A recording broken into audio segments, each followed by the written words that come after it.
Renato, nessa toada do sofrimento, o que a gente tem visto na direção do Corinthians nesse começo do ano é uma resposta, um contra-ataque com novas promessas. O Mano falou ontem, né?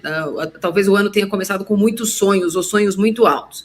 Hoje chegou ao Brasil o Pedro Raul, esse me parece mais perto mesmo de ser anunciado, fez exames médicos hoje à tarde lá no CT do Corinthians. E agora a gente vai colocar aqui no ar, por favor, André, me ajuda, o post do Samir aqui no UOL, dizendo que o Corinthians começa tratativas para tentar repatriar o Claudinho. Renato, a sua análise sobre o que aconteceu no jogo de ontem e essa resposta ao post. 31 de janeiro, às 17h23. Não deu 24 horas do ocorrido, a gente tem mais uma tentativa do Corinthians de se reforçar. Marília, o que aconteceu ontem foi a lógica, né? Deu a lógica. A gente, no programa de ontem, até comentava, olha, clássico, é aquela coisa, às vezes o que está pior, às vezes se agiganta, mas o normal era ganhar o São Paulo. Já falávamos disso ontem e foi o que aconteceu, ganhou o São Paulo, com folgas. O placar de 2-1 é até mentiroso. Aquele finalzinho de jogo, que parecia que talvez até pudesse aparecer o empate, seria uma injustiça. O São Paulo foi melhor do que o Corinthians o jogo inteiro. Agora, essa história do Claudinho aí, com todo respeito ao Samir, eu não estou criticando a nota dele, eu estou criticando as tentativas do Corinthians, porque o Corinthians vai provavelmente colocar o Claudinho junto com o Gabriel e com o Borré, e vai fazer um ataque espetacular, Gabriel, Borré e Claudinho, que espetáculo, hein? O ataque dos sonhos impossíveis. O Corinthians não tem dinheiro para contratar o Claudinho, como não tinha para contratar o Gabriel, como não teve para contratar o Luiz Henrique. Essa é a verdade. O Corinthians gosta de vender sonhos. E aí, na hora H, o que acontece? Pedro Raul. A realidade do Corinthians é Pedro Raul, um atacante que faz até uns gols, mas é um baita caneleiro. Então, a verdade é que a situação do Corinthians é muito difícil. É muito difícil. O Marco Antônio citou bem o zagueiro, né? Félix. É uma exceção. Isso. Esse aí é o único jogador que realmente o Corinthians trouxe que é bom jogador. O resto tudo é meia boca, solução. Pensar em contratar o Pablo, gente. Pelo amor de Deus, aí realmente é uma situação... E pior, hein? O Botafogo agora parece que está tentando atravessar o Pablo, porque não se conformou do Corinthians também querer o Mateuzinho, e o Mateuzinho não querer ir para o Corinthians, não querer ir para o Botafogo. Então a situação está lá, uma complicação danada, porque o Botafogo queria o Mateuzinho, mas como o Corinthians também quer, e o Mateuzinho passou pelo Corinthians, o Mateuzinho também é um criador de caso infernal, já não quis ir para o Bragantino, agora ele não quer ir para o Botafogo. Então o Botafogo, vamos assim dizer, de birra, para não usar uma outra palavra mais forte, resolveu que quer também o Pablo. Gente, o Pablo era melhor ter ficado com o Gil. Nós conversamos sobre isso ontem também. O Gil, com toda a idade dele, é muito melhor que o Pablo, que também é um veterano. O Gil pode ser mais velho, mas o Pablo também já é um zagueiro que passou de 30 anos.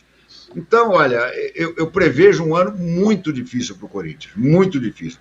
Você acha que passará o ano inteiro de covinhas off, Marília, porque realmente nada indica que a coisa vai melhorar. E o Mano, também mais perdido também, que segue tiroteio, eu não sei se ele ontem chamou de burro o jogador que deu a abraçada e foi expulso, né? Caetano. Talvez ele tenha... Caetano talvez tenha sido o burro da vez, né? As coisas estão muito mal arrumadas no Corinthians. Eu não vejo com nenhum otimismo, com nenhuma esperança para os corintianos essa temporada de 2024. Bom, Marília caiu, eu quero agora, então eu passo para o Danilo. Danilo, o que você achou disso tudo, Danilo? O ponto que você falou bem, né? O Flamengo tentou recentemente, Flamengo, que é o mais poderoso, que tem mais poder financeiro, tentou contratar o Claudinho. A notícia da época, se eu não me engano, foi oferta de 80 e poucos milhões de reais, e o Zenit falou não. Isso. E agora o Corinthians, que está aí fazendo acordo para pagar o Romero, Ramiro, Rojas, até o Ralf, sei lá, a lista de dívidas, Fausto, e vão falar que vai contratar o Claudinho, assim como você, Renato. Não estou falando da notícia do Samir. O Samir está noticiando o que o Corinthians está tentando fazer. Mas assim, não faz sentido o Corinthians tentar contratar o Claudinho no momento desse. Eu pensei depois de todos esses problemas que o Corinthians teve, o baque que o Augusto Melo deve ter sentido 20 dias depois, com alguns erros importantes, pensei, acho que ele vai segurar um pouco a onda, aprender um pouco com os erros que teve, né? Questão do Veríssimo, do Gabigol, anunciar Rodrigo Caetano, vai de Bet, tudo isso que a gente já falou nesses últimos programas. E agora, com a notícia de que ele tá querendo contratar o Claudinho, a impressão é que ele continua exatamente com o mesmo erro. E assim, sinceramente, o Mano falou ontem na coletiva, falou, talvez a gente tenha começado com expectativa um pouco alta. Tá na cara que isso tá jogando contra o Corinthians, porque a expectativa do corintiano, do diretor, do elenco, vamos ter um time aqui, Gabigol, Romero, o Veríssimo que já foi embora. E não, na verdade é um time que saíram 12, 13, 15 jogadores e contrataram 3, 4. O Félix Torres, que estava indo bem, que todo mundo falou que era o zagueiro que ia dar certo, ontem no gol do Calleri eu já achei que ele deu uma falhada estranha. Então não sei se foi um erro localizado ali, se foi um pouco da pressão, uma desorganização coletiva, porque o Fagner também estava errado, uma marcação completamente errada do Corinthians. Depois teve o Caetano dando uma abraçada completamente desnecessária, que eu até achei que se passasse um amarelo ali seria ok, mas dá para dar o vermelho. Então assim, o Corinthians está errado em muitas formas, e aí a diretoria, que teria o papel de encaminhar, direcionar, não está encaminhando. E olha, que é curioso o que eu vou falar aqui, e o Neto virou até meme pelo que ele falou, pelo que eu vou falar aqui. Até o gol do São Paulo, o Corinthians estava jogando bem. Era, assim, não é que estava dominando o jogo, mas estava jogando melhor do que a gente estava acostumado, melhor do que eu estava esperando. E aí, a questão do Neto, que virou até meme, ele falou e no segundo seguinte o São Paulo fez o gol, né? Mas o Corinthians estava até que ok. E aí foi um lançamento de Cristiano Ronaldo, do Wellington Rato, um domínio maravilhoso do Calleri e erro seguido do Félix Torres e do Fagner. Mas, assim, o Corinthians, de fato, não dá sinais de que vai melhorar. E quando eu imaginava que a diretoria poderia mudar o rumo e tal, não muda o rumo, não melhora, e agora me aparece com essa notícia de Claudinho, Renato. Então, me parece realmente, como você disse, que Marília continuará com covinhas off pelo resto da temporada aí. Pois é, eu voltei nesse final, um pouco que eu poupei meus ouvidos, porque eu não estou aguentando mais, mas eu vi o covinhas off no final. Tem um negócio que está na moda, eu esqueci o nome, eu ia até procurar aqui, mas acabou a luz em casa, acho que São Jorge fez isso. Uma plástica que está na moda para a pessoa ficar com a bochecha meio côncava, assim, chama acho que bichectomia. Alguém me corrige aqui no chat se não for isso. Eu estou fazendo uma natural, uma bichectomia natural. Assim, o dia inteiro para dar aquela afinada no rosto.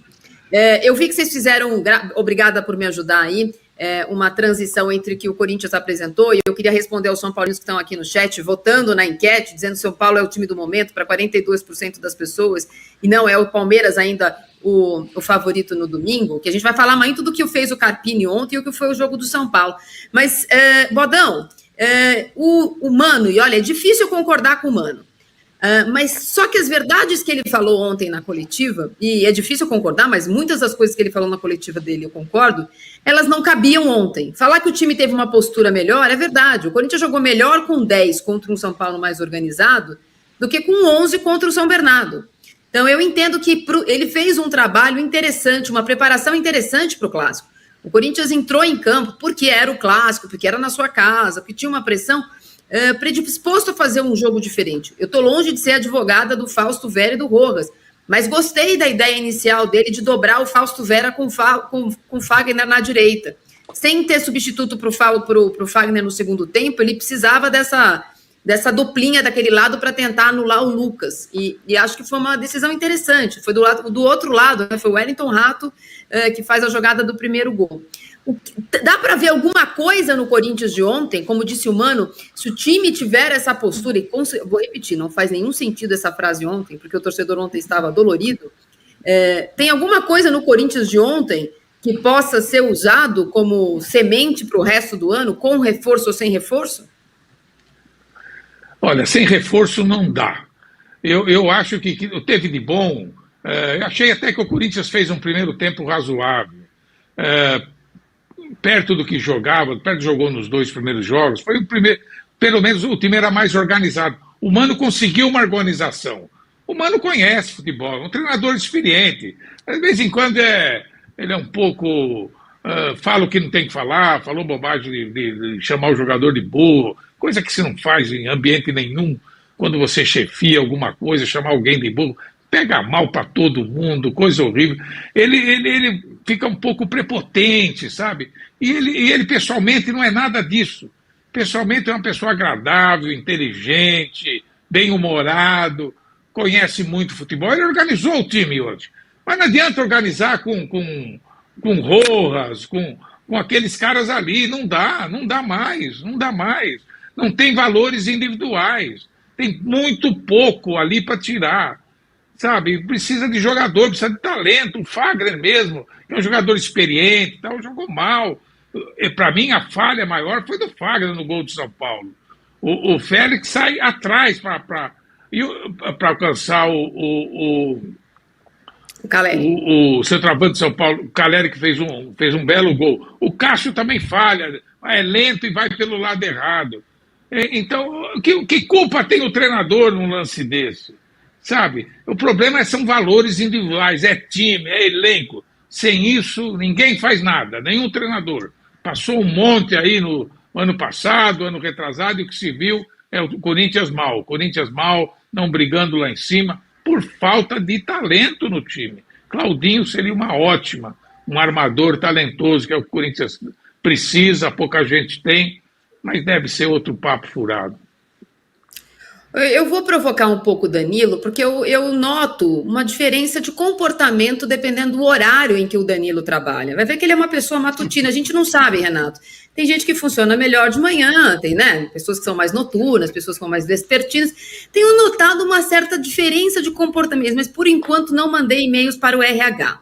Mas vou para o Danilo, porque ele está muito confortável, né? Porque eu vejo aqui o resultado da enquete, vou pedir para você votar na nossa enquete, e agora a gente vai falar do vencedor do clássico, de quem quebrou o tabu. O São Paulo, com a vitória no Majestoso de ontem, o fim do tabu, é favorito para ganhar a Supercopa? Por enquanto, 42% votaram no São Paulo. E não, ainda é o Palmeiras, atual bicampeão brasileiro, para 58%. Você está muito tranquilo, não está roendo a unha ainda, mas pelo que você assistiu ontem, Danilo, quem é o favorito para domingo? E o que o Carpini conseguiu fazer em 4 jogos? Porque eu já vejo a diferença desse time do Carpini para o time do Dorival. Eu, primeiro de tudo, queria dizer que a gente está com quase 1.800 pessoas assistindo aqui, com 300 e poucos likes, é muito pouco, né, Marília? Então vamos lá, gente, deixar um pouquinho do like, alegria, pessoal, vamos embora. Quarta-feira, dia de futebol. Mais ou menos. Então, para quem é São Paulino, alegria é like. Para quem é corintiano, é like para melhorar o seu time. Sobre o que eu vi do São Paulo ontem, eu acho que o São Paulo ele fez 2-0. O primeiro gol num lance isolado. Não era um momento que o São Paulo estava melhor no jogo. E o São Paulo fez 1-0. Depois que fez o segundo, segurou, controlou a partida. E no final, com o Corinthians com 1 a menos, achei que correu alguns riscos desnecessários. A gente está falando das mudanças do Carpini, e inclusive acho que o principal deles até vi mais cedo no All News o Arnaldo falar que bola parada fez a diferença com o Carpini em relação ao que tinha o Dorival e tal, aqui no programa da casa. Acho que isso pode ser notado como uma diferença, mas dependendo do gol ali, nos últimos minutos que o Corinthians perdeu 2, 3 gols e poderia ter empatado, a gente estaria falando hoje de repente uma falta de experiência, de uma falta de coragem, de um São Paulo que poderia ter vencido com mais tranquilidade. Presta atenção, Marília, eu sei que você gosta muito da vitória, eu também, eu acho que é importantíssima a vitória do São Paulo, foi maravilhoso, acabou com o tabu, o São Paulino está feliz da vida, confiante para domingo, mas para analisar o desempenho, eu acho que o São Paulo poderia ter feito um pouquinho mais. Isso não significa que está ruim, não. Mas no desempenho poderia ter sido um pouquinho mais. Por conta disso, inclusive, eu acho que o Palmeiras segue como favorito para essa Supercopa. São Paulo ganha um gás importante, ganha uma confiança importante, aquela cena no vestiário é muito bacana, você vê um time unido, todo mundo abraçado, comemorando.